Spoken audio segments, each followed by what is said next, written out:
Hello दोस्तों, मेरा नाम है ब्रजेश और मैं आप लोगों को पढ़ाऊंगा मोशन अंडर ग्रेविटी पढ़ा रहा था। तो एक क्वेश्चन और कर लेते हैं जो हम लोग मोशन अंडर ग्रेविटी में different masses, different size, air resistance consideration और ये सब बात कर रहे थे। तो उसको देख लेते हैं, फिर उसके बाद हम लोग आगे देखेंगे ना। चलिए, हम लोग ये बात कर रहे थे, याद होगा आप लोगों को, तो कह रहे थे कि यदि दो बॉल हैं,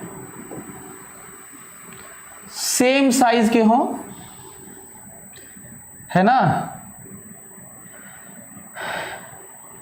ए और बी, और इनको यू से फेंका जाए, सेम स्पीड से यू से फेंका जाए, और एम ए बराबर एम बी हो, और दोनों बराबर ना हो ना, बल्कि बराबर ना हो कहा जाए, M A greater than M B हो। मतलब ये कहते हैं कि ये आयरन का बॉल है सॉलिड, और ये वुड का है या प्लास्टिक का है। ठीक है, यदि ऐसे कहा जाए तो भी, तो ये कहने की जरूरत नहीं पड़ती है, मतलब हम लोग को सोचना पड़ता है कि ये सही है। सो इग्नोरिंग एयर रेजिस्टेंस, नेग्लेक्टिंग और इग्नोरिंग एक ही बात है। नेग्लेक्टिंग एयर रेजिस्टेंस, यदि मास ए का बड़ा हो बी से ज्यादा हो और दोनों को ऊपर यू से फेंका जाए, तो ये ऊपर तक जाएंगे। मैक्सिमम हाइट मान लेते हैं एच ए है और एच बी है, यही बात होगी। तो बताना है कि कौन ज्यादा होगा, एच ए ज्यादा होगा कि एच बी ज्यादा होगा, कि दोनों बराबर होंगे। फिजिक्स कई स्टेप में होता है। एक रियलिस्टिक जो नॉलेज है, कनेक्शन है, वो होता है। एक इमेजिनेशन है, इमेजिनिंग सिचुएशन होता है। एक लॉज होते हैं, गवर्निंग लॉज और फार्मूले होते हैं, और एक कैलकुलेशन होता है। कई चीजें होती हैं। ये तुम्हारा मैथ्स या बायो या केमिस्ट्री नहीं है। और मैं ये नहीं कर रहा हूँ खराब है, मैं ये कर रहा हूँ कि सब्जेक्ट्स अलग अलग होते हैं, बस। मैं सभी सब्जेक्ट्स बहुत अच्छे होते हैं, हिस्ट्री भी बहुत अच्छी होती है, लोगों को भले ही पसंद ना आए, हमको तो बहुत पसंद है। तो मैं नहीं कर रहा हूँ कि मैं जब कह रहा हूँ कि आपका ये मैथ्स नहीं है, इसका मतलब ये मैथ्स की तरह नहीं है ना, या बायो नहीं है। सो सबका अलग अलग तरीका होता है। तो इसमें आप रियलिस्टिक, नेग्लेक्टिंग,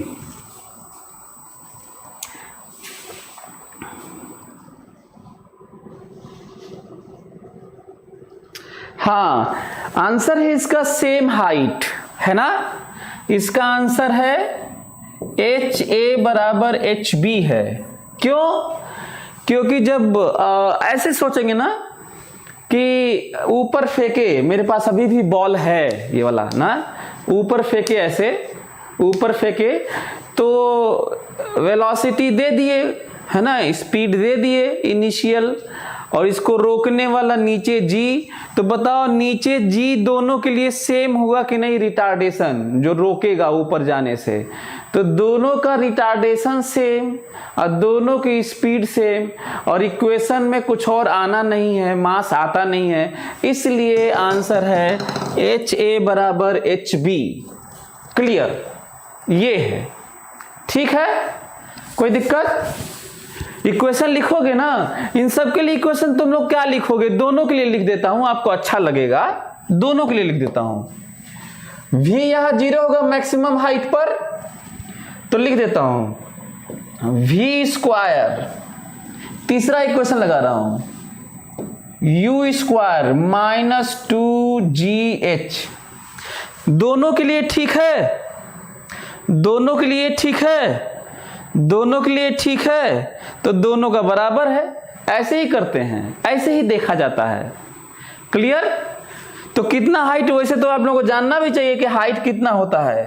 हमको तो लगता है कि सभी को इस बात का ख्याल भी रखना चाहिए कि कितना हाइट होता है भाई, u²/2g होता है। ये तो जानना भी चाहिए यार आप लोगों को कि u²/2g, कई जगह तो यही बात होगी, है ना। तो हमें लगता है कि आप लोग समझ रहे होंगे। लेकिन अब मेरा क्वेश्चन कठिन है, देखता हूं। ये लीजिए अगला क्वेश्चन। हमारा मकसद ये नहीं पूछना था, ये तो कई लोगों का वैसे गलत भी हो गया, लेकिन होना नहीं चाहिए था। ये तो आसान था, मैं तो बस यहां से शुरुआत किया हूं। पूछना तो हमें ये था, कंसीडरिंग। हाँ, अब बताइए, ये है कंसीडरिंग एयर रेजिस्टेंस। चलिए आंसर करिए, कम ऑन, फास्ट। चलिए बताइए। चलिए आंसर वैसे है आयरन ज्यादा ऊंचा जाएगा, Ha>HB है। अब मैं बता देता हूं क्यों। दो तरीके से बात करेंगे इसको। एक महसूस करने वाली बात करेंगे, महसूस फील करने वाला, रियलिस्टिक प्रैक्टिकल वाला करेंगे, और एक कैलकुलेशन वाला करेंगे। कैलकुलेशन वाला करने से फायदा ये होगा कि कुछ और वेरिएशन दे देंगे, कोई वैल्यू दे देंगे, एयर रेजिस्टेंस दे देंगे, तो भी हम आगे बढ़ पाएंगे। और जो महसूस करने वाला है, वो महसूस में सब कुछ नहीं आता ना, महसूस में सारा वेरिएशन नहीं आता और एग्जैक्ट वैल्यू नहीं आता। महसूस में बस महसूस ही आता है, ठीक है, वो थोड़ा आइडिया लगता है हल्का फुल्का। और एग्जैक्ट निकालना है तब तो आपको चीजें कैलकुलेट करनी होगी। चलिए एक महसूस वाली बात करते हैं। पहले महसूस वाला कर लेता हूं, फील करने वाला।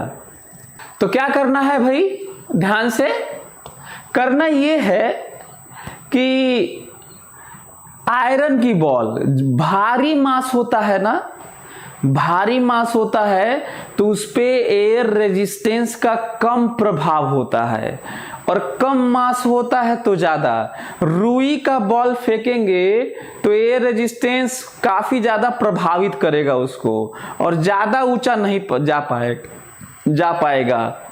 और यदि भारी मास फेंकेंगे तो चीरते हुए वो हैवियर है ना, तो उस पर कम प्रभाव पड़ेगा एयर रेजिस्टेंस का।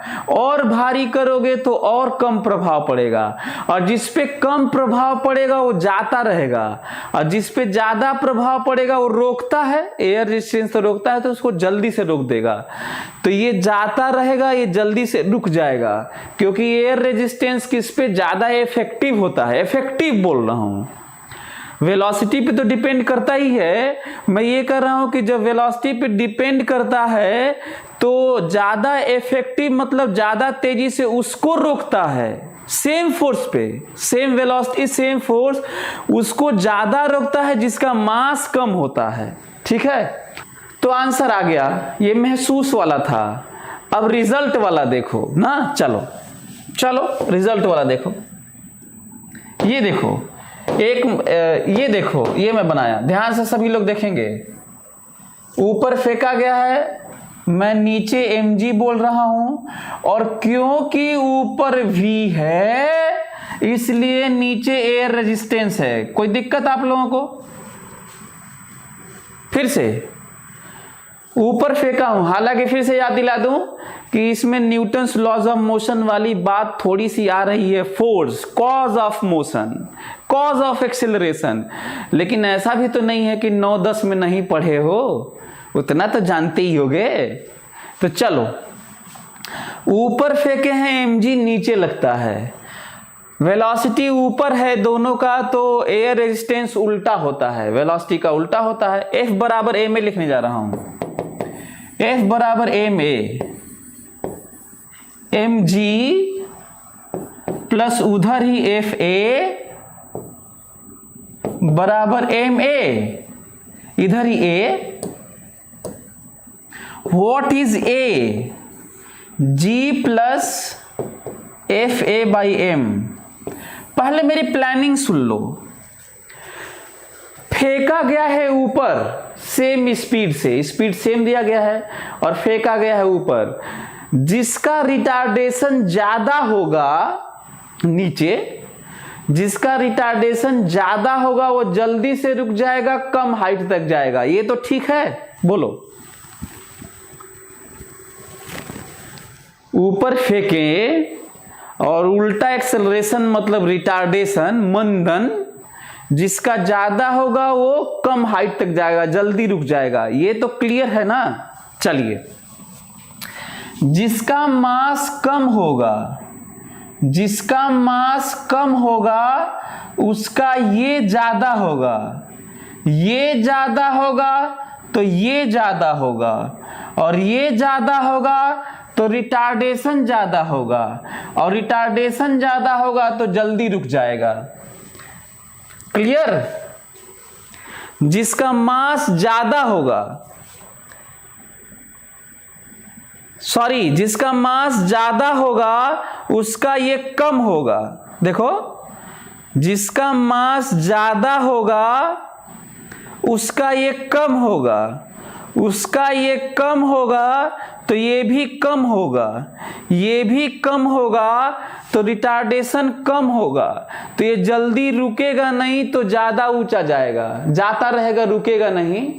लेकिन जिसका मास कम होगा, जिसका मास कम होगा उसका ये ज्यादा होगा, ये ज्यादा होगा तो रिटार्डेशन जो उल्टा है एक्सेलरेशन वो ज्यादा होगा, वो ज्यादा होगा रिटार्डेशन, तो ये जल्दी से जल्दी जल्दी रुकेगा, ये जीरो होगा और कम ऊंचा जाएगा। बोलो,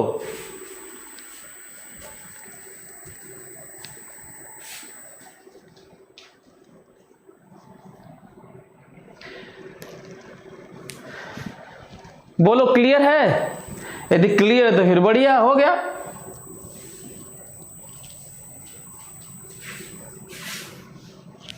सही है। तो चलिए, तो हमको लगता है कि आप लोग समझ गए होंगे। अच्छा हाँ, यही जब एयर रेजिस्टेंस नहीं होता है, यही जब एयर रेजिस्टेंस, देखो एयर रेजिस्टेंस है तो मास पे डिपेंड कर रहा है, यही जब एयर रेजिस्टेंस जीरो होता है तो ये टर्म जीरो होता है और मास गायब हो जाता है और सबका रिटार्डेशन जी होता है और रिजल्ट आता है ना। तो एक तो ये है। एनीवे, चलिए, एक अब हम लोगों का ये सब हो गया, इस तरह की बातें हो गई। हमको लगता है कि आप लोग अब समझ गए होंगे। जल्दी से क्वेश्चन करते हैं, आगे बढ़ते हैं, कुछ और बातें करते हैं, आज नई चीज सीखते हैं। चलिए जल्दी से क्वेश्चन लिखिए, तो जरा खटाक से क्वेश्चन लिखिए। A ball is dropped from very high position, write down it. Question लिखो, a ball is dropped from very high position. A ball is dropped from very high position. A ball is dropped from very high position.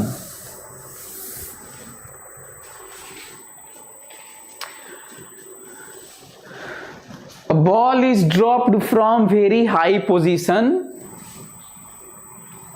Find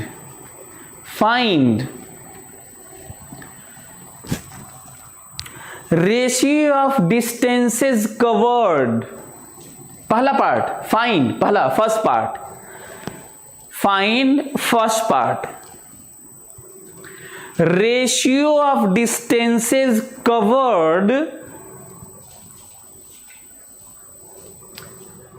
ratio of distances covered during equal consecutive time interval. Ratio of distances covered during equal consecutive time interval. Next part दूसरा part, ratio of time taken, ratio of time taken, ratio of time taken to cover equal consecutive distances, ratio of time taken to cover equal consecutive distances। चलिए करिए, आपके पास time है 3 minute, 3 minute time है, काफी ज्यादा time दे दिया। इससे हम लोग बहुत कुछ सीख जाएंगे, है ना। जल्दी से हो गया। चलिए टाइम इज ओवर, कम से कम एक के लिए। चलिए सभी लोग देखें, पहले तो मैं प्रैक्टिकली आपको रिलेट कर दूं। देखिए यही बात हो रही है, पहले तो प्रैक्टिकल दिखा दूं कि बात क्या हो रही है। ये बात हो रही है ना, ये आप लोगों को दिख रहा होगा, ये बोलो, इसी यही बात करनी है ना। चलिए मैं आप लोगों को जानबूझ के दिखा दिया क्योंकि कई बच्चे रिलेट नहीं कर पाते, इसलिए मैं ऐसा कर रहा हूं। ओके चलिए देखते हैं, सभी लोग देखें। बहुत हाई हाइट से इसको गिराए हैं यहां से, और ये जो है अपना जा रहा है, ठीक है। पहले तो जो फिजिक्स महसूस वाला है, पहले महसूस वाला करता हूं, अब फिर कैलकुलेट करता हूं ना। चलिए ये रहा टी टाइम में, ये रहा टी टाइम में, ये रहा टी टाइम में, और ये रहा टी टाइम, ऐसे नीचे। क्वेश्चन ये है कि ऐसा क्यों, पहले कम दूरी, देन ज्यादा दूरी, देन और ज्यादा दूरी, देन और ज्यादा दूरी, ऐसा मैं क्यों बना रहा हूं बताओ। क्यों ज्यादा बना रहा हूं, क्योंकि टाइम इस बार सेम लिया गया है ना। कहा गया है कि ये इंटरवल टी है, तो ये भी इंटरवल टी है, ये भी इंटरवल टी है, और ये भी इंटरवल टी है, यही कहा गया है। बोलो, फिर कहा गया है कि ये डिस्टेंस d1 है, ये डिस्टेंस d2 है, ये डिस्टेंस d3 है, और ये डिस्टेंस d4 है, and so on. Time interval same है, तो ये डिस्टेंस का इंटरवल है। क्यों ज्यादा होता जा रहा है, क्योंकि सेम टाइम में ज्यादा स्पीड से ज्यादा चलेगा, और क्योंकि बॉल एक्सेलरेट हो रहा है, बॉल एक्सेलरेट हो रहा है, तो बाद में ज्यादा स्पीड होगा, तो सेम टाइम में ज्यादा चलेगा। बोलो, एक्सेलरेटेड मोशन है, तो यदि टाइम सेम लिया जाए तो बाद में ज्यादा कवर करेगा, क्योंकि कवर करना इस पे डिपेंड करता है कि स्पीड का क्या हो रहा है, और आपको पता चल गया कि क्या हो रहा है। तो एक तो ये महसूस हुआ कि इंक्रीजिंग रेशियो में रहना चाहिए। अच्छा, ये सब महसूस करने से जानते हो क्या फायदा होता है। एक तो हम लोग बड़ा स्ट्रांग होते हैं कि किसी भी सिचुएशन को समझ पाते हैं, फिर लॉज अप्लाई कर पाते हैं, फिर कैलकुलेट करके आंसर तक पहुंच पाते हैं। यही फिजिक्स है, समझो। जब हम लोग इस तरह का महसूस करते हैं तो एक तो हम लोग रियली में एग्जैक्ट तक पहुंच पाते हैं, और दूसरा एक और चीज जानते हो, क्रॉस चेक कर पाते हैं। क्या कर पाते हैं? Cross check. मतलब हम लोग 4 ऑप्शन में से 1-2 ऑप्शन कैंसिल भी कर सकते हैं कि ये वाला तो नहीं होगा। क्यों? क्योंकि ये महसूस हो रहा है कि ज्यादा होना चाहिए। तो ये जो महसूस वाला है ना, ये फिजिक्स में बहुत सारे क्वेश्चन के 2-2 ऑप्शन को कैंसिल कर देता है ना। तो एक तो ये पॉइंट है। चलिए आगे चलते हैं। अब रही बात, अच्छा हाँ, इसको 1-1 सेकेंड का मान लो, चाहे 2-2 सेकेंड का मान लो, चाहे टी सेकेंड का मान लो, फर्क नहीं पड़ता, है ना। और कई बार ऐसा भी होता है कि जब इक्वल टाइम इंटरवल और रेशियो की बात होती है तो आसान बनाने के लिए आप स्पेशल केस मान सकते हैं कि 1-1 सेकेंड है। हालांकि मैं स्पेशल में नहीं करने जा रहा हूं, बस आप लोगों को गाइड कर रहा हूं कि कहीं पे जब चीजें इक्वल और रेशियो की बात हो, जहां पे चीजें कट जाने वाली बातें होंगी शायद, तो वहां पे आप स्पेशल केस भी ले सकते हैं कि माना कि वो टाइम इंटरवल भले ही नहीं दिया है पर 1-1 सेकेंड का ले लेंगे। Without loss of generality, if something is not given and you have to take ratio or you have to compare two things, which one is greater inequality, you can take special case during that calculation without loss of generality। मतलब general case को बिना violet किए हुए आप special case मान लेंगे, क्योंकि वो दिया नहीं है। अरे यार, तो जो बोलता हूं ना, जानते हो जब मैं आप लोगों को सेंटेंस बोलता हूं तो तुम अपने स्पीच को भी अच्छा किया करो। You should take care of the words and sentences for your future। आपके दिमाग में ये भी होना चाहिए कि आप एक गुड स्पीकर बने। लाइफ और साइंस और ये सब पढ़ने का मोटिव और जिंदगी जीने का ये नहीं होता कि IIT PMT क्वालिफाई, कई बार बोला हूं। तो जो मैं बोलता हूं उसको ध्यान से सुना करो और वो प्रिटेंड किया करो। पता है आपको कि कई बच्चे आए और जो कभी मैं लेके आऊंगा उनको, कई बच्चे ऐसे हैं जो आए और बताए कि 4 बच्चे आए, बताए कि सर ये आपकी कॉपी करता है, धीरे धीरे आपकी तरफ बोलने लगा है, सभी इसको चिढ़ाते हैं कि ब्रजेश सर की तरह हो गया है। बहुत आराम से अपनी चीजों को रखना, कंटेंट अच्छा होना है ना, और इतना अच्छा होना कि लोग सुनना पसंद करें, है ना, इफेक्टिव होना, ये आसान नहीं होता। तो जो बच्चे नहीं बोलते थे वो धीरे धीरे मेरी बातों से आके और फिर बोलने लगे, और इतना अच्छा बोलने लगे कि आपस में आज सब के सब IT में चले गए, IT NIT और बढ़िया बढ़िया जगह। सो बहुत ज़रूरी है टीचर को फॉलो करना, और काफ़ी कुछ चीज़ें, टीचर में बहुत सारी बुराइयां भी होंगी, मेरे अंदर भी होंगी, वो नहीं लेना है ना। आपको अच्छी वाली चीज़ें लेनी है। तो एनीवे, तो मैं ये बोल रहा था कि D1 लिखते हैं ना, D1। मैं क्या बोला था? D1 लिखते हैं, D1। S बराबर, अच्छा ड्रॉप्ड है ना, तो हम लोग कहीं पे भी ड्रॉप्ड में क्या लिया करेंगे? 0। याद रहेगा? ड्रॉप्ड का मतलब ये भी जानो ना। अब ये इनिशियल वेलोसिटी 0 या स्टार्टेड फ्रॉम रेस्ट ही कहना जरूरी नहीं है। If something is dropped means initial velocity 0, ये भी तो जानना पड़ेगा। कोई चीज ड्रॉप किया गया है, इसे ड्रॉप थोड़ी कहते हैं यार, इसे तो थ्रो कहते हैं।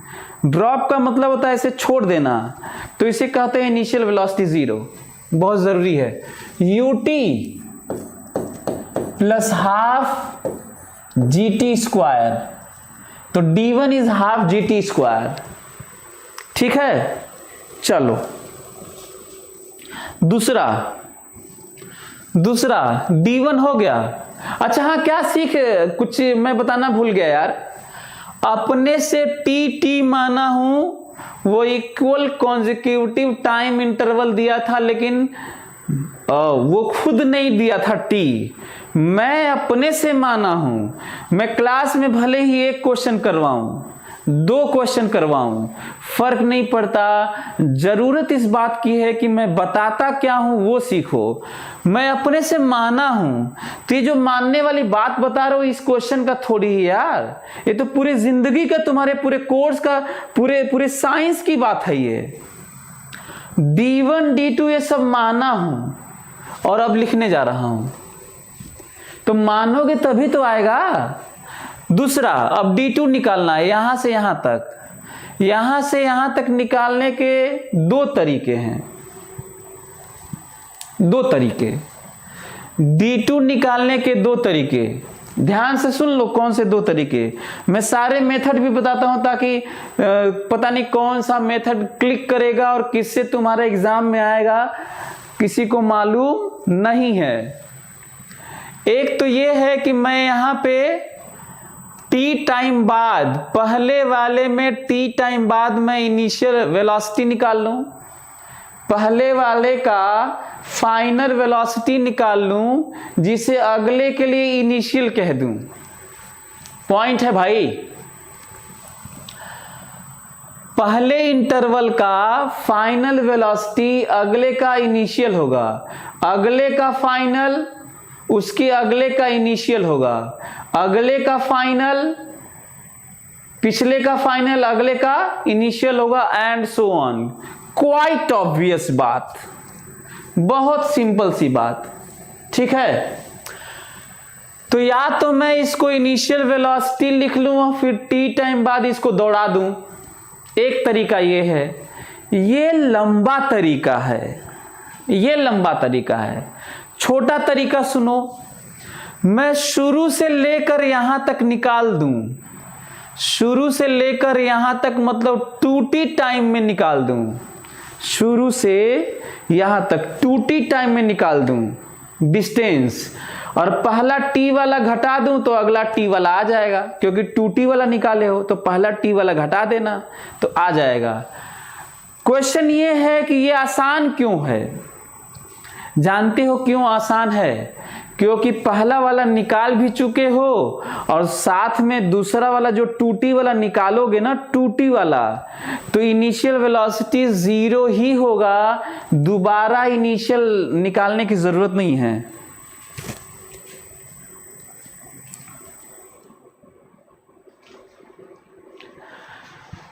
दूसरा वाला क्यों आसान है ये समझो, ताकि तुम कहीं और भी कुछ चीज समझ सको। दूसरा वाला क्यों आसान है?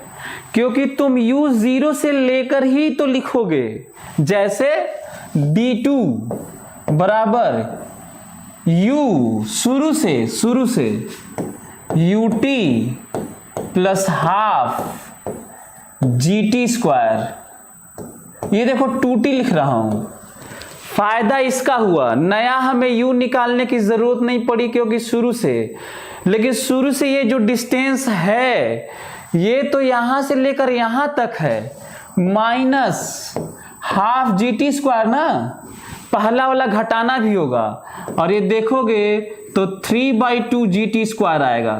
बोलो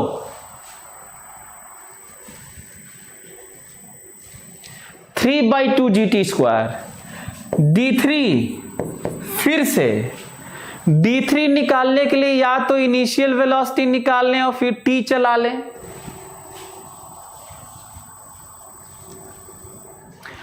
या तो हम तीसरे के लिए इनिशियल वेलोसिटी निकाल लें और t टाइम तक दौड़ा दें बॉल को।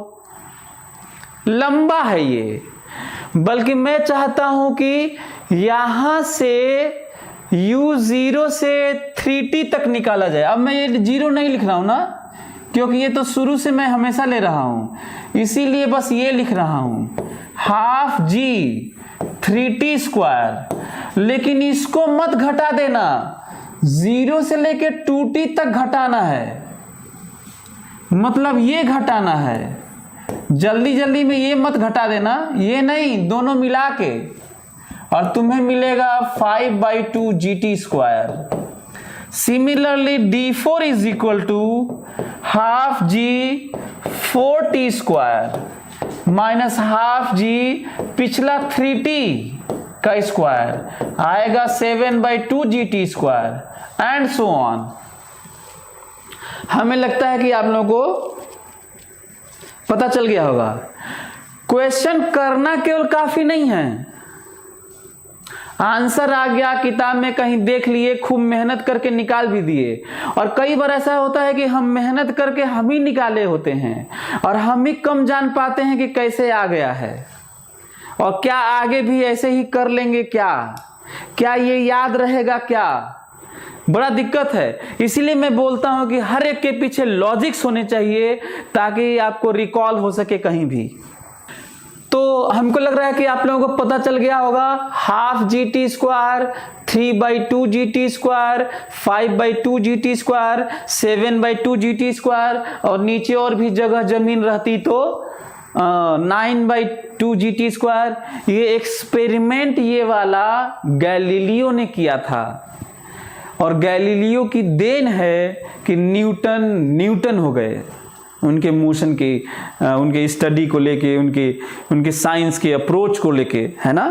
तो ये गैलीलियो का एक्सपेरिमेंट है कि यदि किसी चीज को ड्रॉप किया जाए तो इक्वल टाइम इंटरवल में ऑड वैल्यूज के रेशियोज आते हैं ना, ठीक है। तो हमको लगता है कि आप लोग ये बात समझ रहे होंगे, और यदि समझ रहे होंगे तो फिर तो ठीक ही है, समझ रहे होंगे तो यार।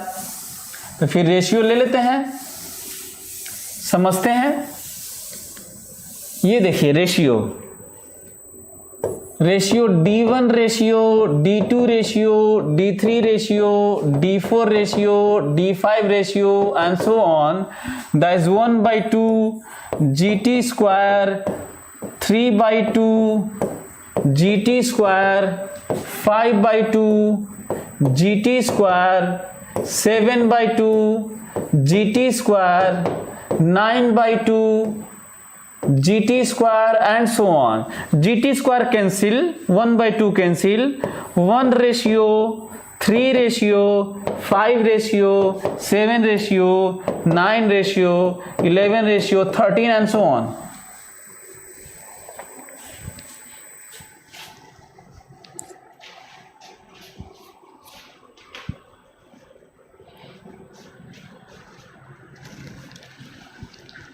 अब क्वेश्चन ये है, मेरी बात सुनो ध्यान से देखो। एक तो प्रोसेस रहा कि एक तो तरीका रहा कैसे निकाले, दूसरा मैं रेशियो लेना बताया कि ले लेना चाहिए, चीजें अपने आप कैंसिल होकर रिजल्ट आती हैं। अब क्वेश्चन सुनो, इससे रिलेटेड जितने भी पॉसिबिलिटीज है वो सुनने की कोशिश करो क्या मैं बता रहा हूं, ठीक है। क्वेश्चन क्या क्या आया है, नीट में 3-4 बार आ चुका है इधर उधर करके, जेईई मेन में आ चुका है, आईटी में सब जगह आ चुका है, सारे एग्जाम में आ गया है। क्या आया है वो सुनो ना। पहले तो ये जान लो कि किस कंडीशन में आया है और फिर क्या क्या आया है, क्वेश्चन में डिस्कस कर रहा हूं, ध्यान से सुनना। मैं ये कह रहा हूं कि केवल ये याद रखना कि 1, 3, 5, 7, 9 ऐसे होता है, ये याद नहीं रखना है, उसका डिटेल याद रखना है। क्या डिटेल याद रखना है? इनिशियल वेलोसिटी 0 हो किसी भी चीज का, कहीं पे भी इनिशियल वेलोसिटी 0 हो, एक्सिलरेट करे कांस्टेंट रेट से, तो यदि टाइम इंटरवल इक्वल लिया जाए और कॉन्जिक्यूटिव हो, शुरू से कॉन्जिक्यूटिव हो और इक्वल टाइम इंटरवल लिया जाए, u 0 हो और एक कांस्टेंट हो, तब ये होता है। यदि इसमें से कोई भी एक वायलेट किया ना तो ये नहीं होता है। तो रटना नहीं है, पहली बात कि ये रटना नहीं है। यदि एक भी वायलेट किया तो ये नहीं होगा। यदि एक्सेलरेशन वेरिएबल होगा तो नहीं होगा, इनिशियल वेलोसिटी 0 नहीं होगा तो नहीं होगा, इक्वल टाइम इंटरवल नहीं होगा तो नहीं होगा, कॉन्जिक्यूटिव शुरू से नहीं होगा तो नहीं होगा। ये बात हुई। चलिए आगे बात करते हैं। अब वो टाइप सुन लो, जरा वो टाइप सुनो जो आया हुआ एग्जाम में फटाफट करने वाला। क्या कहा गया था पीएमटी में? A car is started from rest and accelerates uniformly. A car is started from rest, सुनो लिखना नहीं है बस सुन लो। A car is started from rest and accelerates uniformly, then what is ratio of distance covered in first 10 second and next 10 second? first 10 second and next 10 second. Answer है 1:3. Answer है 1:3. कोई कहता है कि a car is started from rest. A car is started from rest and accelerates uniformly. If distance covered in first t second is s1 and next t second is s2, then what is ratio of s1 and s2? 1:3. 1:3. कोई कहता है कि यदि पहले t time में s1 है और दूसरे t टाइम में s2 है, then what is relation? What is relation? s2 बराबर 3s1. What is relation? s2 बराबर 3s1. कितनी पॉसिबिलिटीज है सुन लो. दूसरा, अ car is started from rest. A car is started from rest and accelerates uniformly. If distance covered in, what is distance covered in first 10 second? If next 10 second is 30 metre, अगले t वाला दे दे और कह दे पहले वाला बता दो, तो 10 metre होगा. बोलो, इतनी पॉसिबिलिटीज है पूछने के नाम पर. अब मैं आप लोगों से एक क्वेश्चन इसी पे पूछ लेता हूं, आप लोगों को भी अच्छा लगेगा. देखता हूं कितने लोग आंसर बता पाते हैं. कम ऑन, क्वेश्चन पूछता हूं. चलिए क्वेश्चन लीजिए और बताइए. अच्छा हाँ, पहले तो ये जान लो, क्वेश्चन देने से पहले ये जान लो, ये जो दिख रहा है ना, ये छोड़ देने के बाद ऐसे जो दिख रहा है, इसमें और किसी पार्टिकल या कार को जीरो से स्टार्ट करना और यूनिफॉर्मली एक्सेलरेट करने में कोई अंतर नहीं है. जो कुछ ये है वो सब कुछ कार के लिए भी है. यूनिफॉर्मली एक्सेलरेट करे, स्टार्टेड फ्रॉम रेस्ट, ये समझना ज्यादा जरूरी है. इसका मतलब यदि कहा जाए कि कार जीरो से शुरू की है और यूनिफॉर्मली एक्सेलरेट की है और zero velocity, distance covered in equal consecutive time interval, यही आंसर है. नया क्या कर लोगे? अरे जी नहीं लिखोगे, इसकी जगह ए लिखोगे और क्या कर लोगे? अरे जहां जी लिखे हो वहां पे ए लिखोगे, जी नहीं होगा. चलो अब वो क्वेश्चन सुनो और आंसर करो. क्वेश्चन सुनो और मेरा आंसर करो.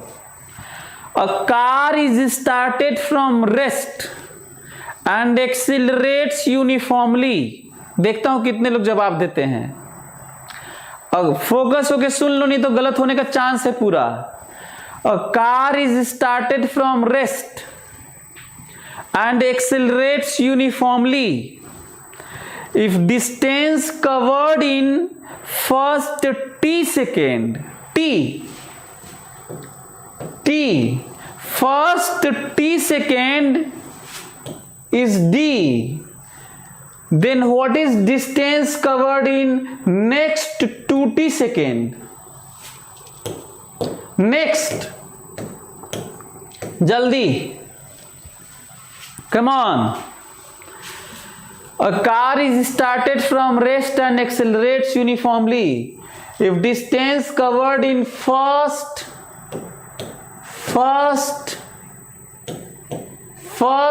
t second is d, then what is distance covered in next 2t second?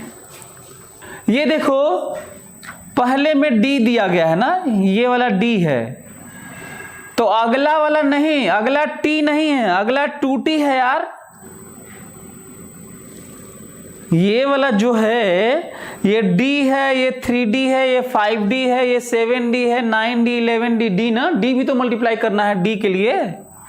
तो पहला d है तो ये 3d है, ये 5d है, तो अगला 2t ना. नेक्स्ट 2t ना, ये पूरा ना यार।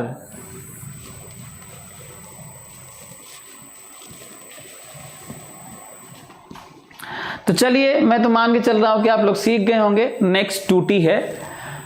अब चलिए आगे बात करते हैं।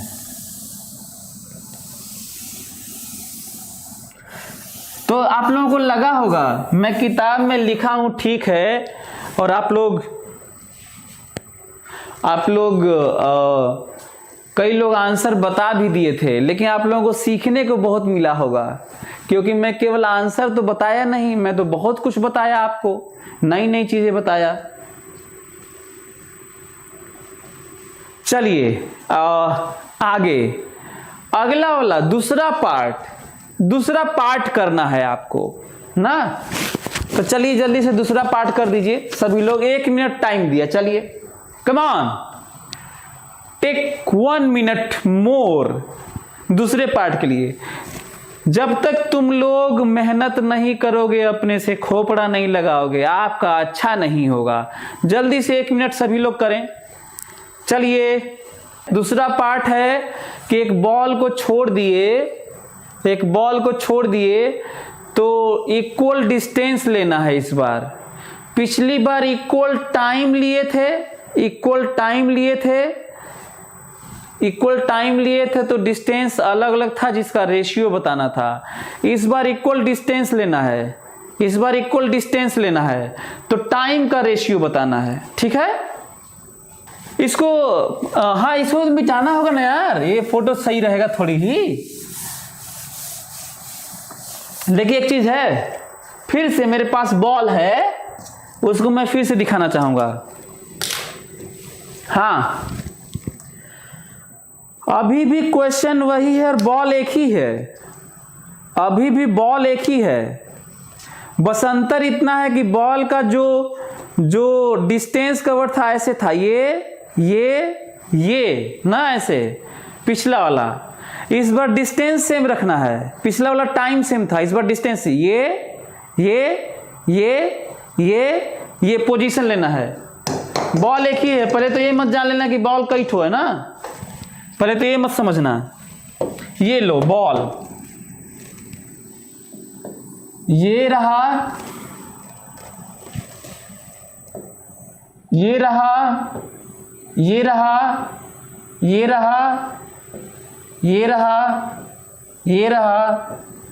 रहा ऐसे ना,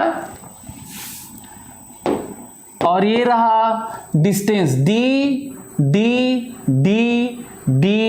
डी एंड सो ऑन।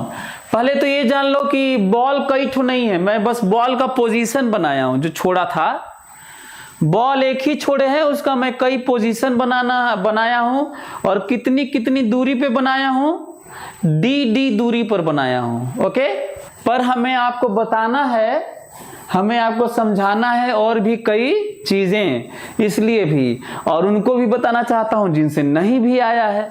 चलिए अब हमें यदि डिस्टेंस सेम है तो जरूर ये टाइम t1 होगा, ये इंटरवल t2 होगा, ये t3 होगा, ये t4 होगा, ये t5 होगा, and t6 and so on. यही ना।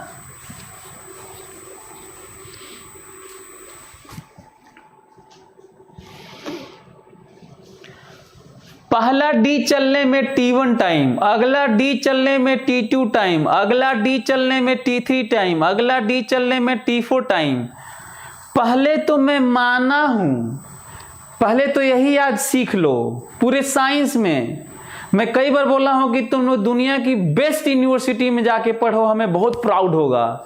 तुम MIT में पढ़ो, हार्वर्ड में पढ़ो, कोलंबिया में पढ़ो, प्रिंसटन में पढ़ो, ऑक्सफोर्ड कैम्ब्रिज पढ़ो, कैलटेक पढ़ो, जाके मैं सारे टॉप यूनिवर्सिटीज़ का नाम ले लिया, जाके पढ़ो। लेकिन तरीके नहीं बदलते, अजम्पशन वाला, let it be, let this, let that, तरीके नहीं बदलते ना। तो अभी से ही सीखो, कहीं के लिए। इसलिए मैं अक्सर बात करता रहता हूं कि आप लोग मेहनत करिए और खूब नाम कमाइए। t1 t2 ये सब मैं माना हूं, अब मैं लिखने जा रहा हूं। एक तो ये बात है कि अब मैं लिखने जा रहा हूं, इन्हीं को जो माना हूं उनको फिर रेशियो लूंगा मैं। है ना। एक थोड़ा सा महसूस कर लेते हैं, जो मैं अक्सर बात करता हूं, थोड़ा महसूस करते हैं इसको। शुरू में थोड़ा ज्यादा टाइम लगा होगा, बाद में कम, क्योंकि डी सेम है। डी तो वेलोसिटी कम रही होगी, ज्यादा टाइम, वेलोसिटी ज्यादा तो कम टाइम, वेलोसिटी ज्यादा उतना ही दूरी तय करना है तो और कम टाइम और कम टाइम और कम टाइम एंड सो ऑन। भाई आगे जाओगे तो वेलोसिटी उसकी बढ़ती जा रही है, तो सेम डिस्टेंस को तो फटाफट तय करेगा ना यार। इसका मतलब बाद में जो टाइम है वो कम होते जाना चाहिए। ये क्यों मैं बोल रहा हूं, ताकि क्रॉस चेक करके हम कम से कम 1-2 ऑप्शन तो कैंसिल मारें। क्रॉस चेक में महसूस करने से क्रॉस चेक में 2-3 ठो कैंसिल हो जाता है, 1-2 ठो, कई बार तो 3-3 ठो कैंसिल होता है क्रॉस चेक में, सीधा आंसर आता है, एक ही बचता है ना। तो चलिए पहला वाला लगाता हूं, आपको पता है ड्रॉप है ये, तो ये रहा u0 और लिखता हूं s बराबर ut प्लस हाफ, s बराबर ut प्लस हाफ GT²। यहां से T1 मिल गया हमें √2D/g, सही है।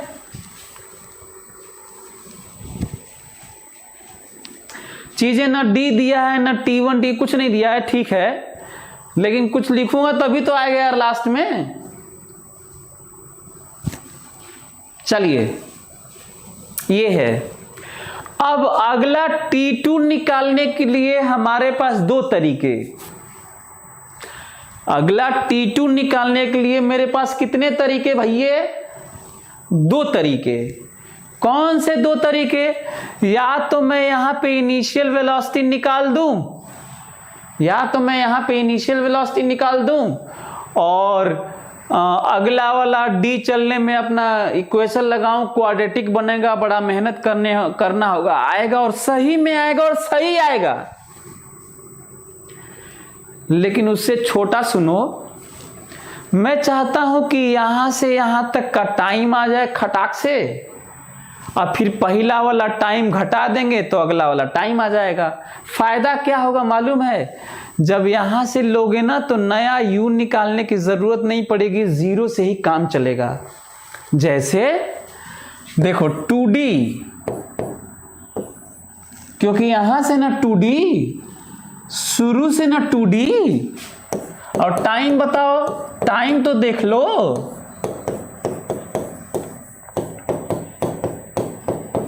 ये तो देख लो, ये देख रहे हो क्या फायदा हुआ? फायदा तो देखो 0 का, लेकिन इससे हम लोगों को क्या मिलेगा? T1 प्लस T2 मिलेगा, और कितना मिलेगा? √4D/g मिलेगा।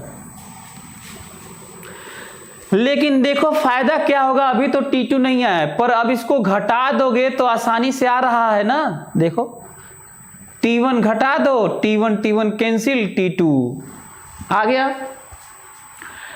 लॉजिक्स सिमिलरली 3D, शुरू से, और ये मैं अब नहीं लिख रहा हूं क्योंकि शुरू से तो ये 0 ही रहेगा। Half G, T1 plus T2 plus T3, इतना ना टाइम यार 3D के लिए। यहां से क्या मिलेगा? T1 plus T2 plus T3 बराबर √6D/g मिलेगा। And similarly T1 plus T2 plus T3 plus T4 √8D/g मिलेगा, एंड सो ऑन। बोलो, T1 तो हमारे पास है, T2 कैसे मिलेगा? ये वाला घटा लेना, T3 कैसे मिलेगा? पीछे वाला दोनों घटा देना तो T3 मिलेगा। आगे वाले में से जस्ट पीछे वाला घटाना तुम्हें मिलता रहेगा। आगे वाले में से जस्ट पीछे वाला घटाना हमेशा एक ही बचेगा, T4। बोलो, आगे वाले में से जस्ट पीछे वाला घटाओगे तो एक एक मिलता रहेगा। यदि आप ये समझ गए और घटा लेना, तुम घटाओगे ना तो तुम्हें क्या मिलेगा बताएं? जब घटाओगे, तुम लोग घटा के देखो कि ये मिलता है कि नहीं। तुम लोग सभी लोग घटा के देखो।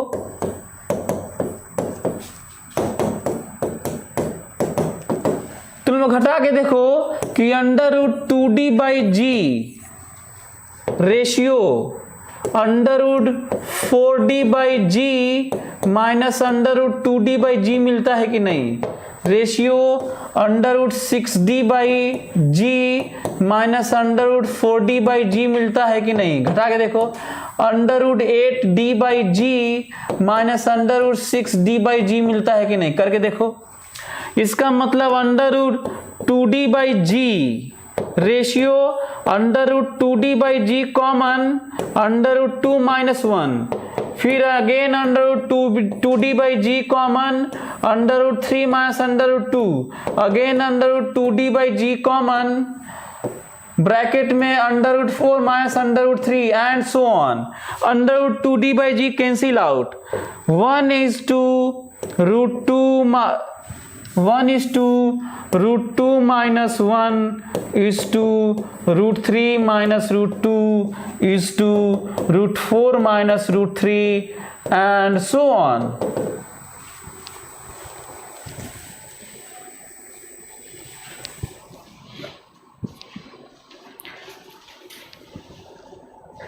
आगे क्या करोगे देखो कैसे ध्यान रहेगा।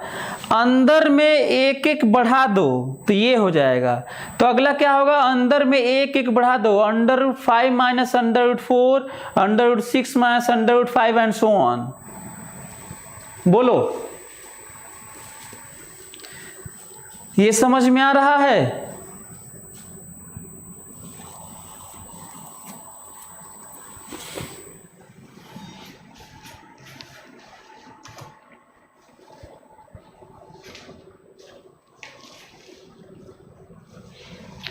अच्छा, इसमें कई लोगों को सीरीज अच्छा नहीं लगता, लगता है कि ये उतना मजा नहीं आया। ये वाला है ना, क्योंकि यहां पे तो ठीक लगता है, वैसे तो आंसर यही है, यहां पर तो ठीक लगता है, लेकिन पता है कैसे लिखना चाहिए? देखो, एक काम करो, इसको भी अंडर लगा दूं क्या, और इसको भी अंडर लगा दूं क्या? देखो तो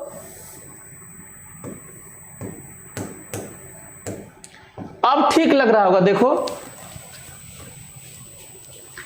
ये वही है, नया नहीं है, और ये भी वही है, नया नहीं है, कुल वही है, लेकिन अब ठीक लग रहा होगा कि अंदर में एक एक बढ़ाना है, अंदर में एक एक बढ़ाना है।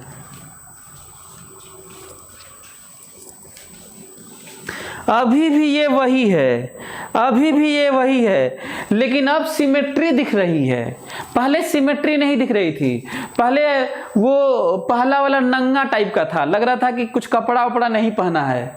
इग्लो अब सबको पहना दिया, देखो सब पहने हुए हैं, सब अच्छा लग रहा होगा। बोलो,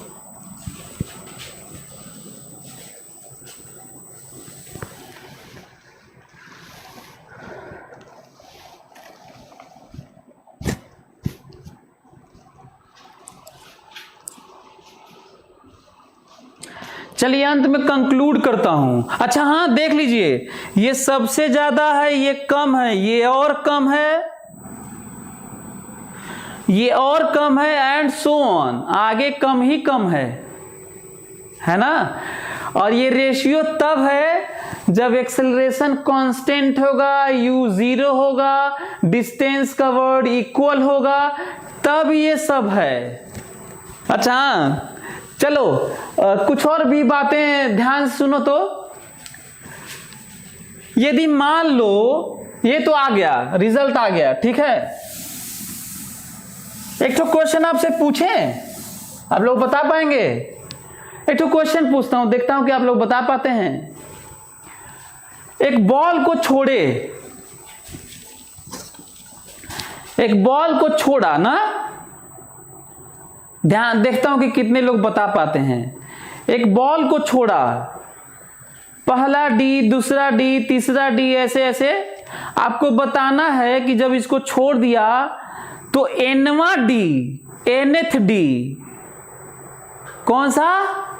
एनथ डी को कितने टाइम में कवर क्रॉस किया होगा बताइए? नहीं समझ में आया। एक बॉल को छोड़ूंगा तो पहला डी, दूसरा डी, तीसरा डी, चौथा डी एंड सो ऑन, तो 100वां डी, 500वां डी, ऐसा होता है ना।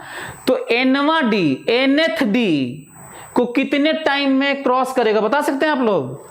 आपको इस टाइप का बताना होगा। देखो तो दूसरे में, देखो तो दूसरा डी तो यहां 2 है और एक कम है अंडर रूट में, तीसरे में यहां 3 है, चौथे में यहां पे 4 है और यहां पे एक कम है। आंसर है टाइम एनवा डी क्रॉस करने के लिए under root 2d by g under root n minus under root n minus 1, ये आंसर है। नहीं समझ में आया? देखो ये एक्चुअल वैल्यू तो ये है ना, एक्चुअल वैल्यू है तो ये वैल्यू है एक्चुअल, तो ये एक्चुअल वैल्यू है। रेशियो में ना एक कैंसिल हो गया यार, तो मैं एनवा डी को क्रॉस करने में टाइम पूछ रहा था, रेशियो वाला वैल्यू थोड़ी पूछ रहा था यार मैं। ये है, इसका मतलब साफ है। यदि कार के लिए भी ऐसी बात हो, मान लो a car is started from rest, a car is started from rest and accelerates uniformly, तो जो माइल्स होते हैं 1 माइल, 2 माइल्स, 3 माइल्स, ऐसे फर्स्ट माइल, नेक्स्ट माइल, पिस्टोन होता है ना, स्टोन लगा होता है, देखे होगे किलोमीटर वाला, पहला किलोमीटर, अगला किलोमीटर, तो जो स्टोन 1-1 किलोमीटर पे लगे हैं तो अलग अलग इंटरवल को कैसे कितने टाइम इंटरवल के रेशियो में क्रॉस करेगी कार? आंसर यही है जो आया था। इसका मतलब यहीं पे नहीं, किसी पार्टिकल के एक्सेलरेशन के लिए भी सब ट्रू है, ध्यान रखना। सिमिलरली दैट्स व्हाई यदि मैं ये कहूं कि h हाइट तक एक बॉल छोड़ा गया, क्वेश्चन सुन लो, h हाइट से बिल्डिंग से एक बॉल छोड़ा गया, तो जितने हाइट की बिल्डिंग थी, आधा हाइट और अगला आधे हाइट में क्या रेशियो है टाइम टेकन का? आंसर है 1:√2 - 1। यदि किसी हाइट से किसी बिल्डिंग के हाइट से कोई बॉल छोड़ा जाए, first half height and next half height, कितना रेशियो होगा? 1:√2 - 1। दूसरा एक और क्वेश्चन सुन लो, यदि मैं इसको फेंक दूं, यदि मैं इसको फेंक दूं, h हाइट दिख जाए, फेंक दूं, so what is ratio of time taken to cover first half and next half height of maximum height? maximum height का आधा हाइट और अगला आधा हाइट कितना रेशियो? तो उल्टा करना होगा, क्योंकि जो रेशियो इधर से होगा इधर से उल्टा होगा और आंसर होगा √2 - 1:1, ये वाला।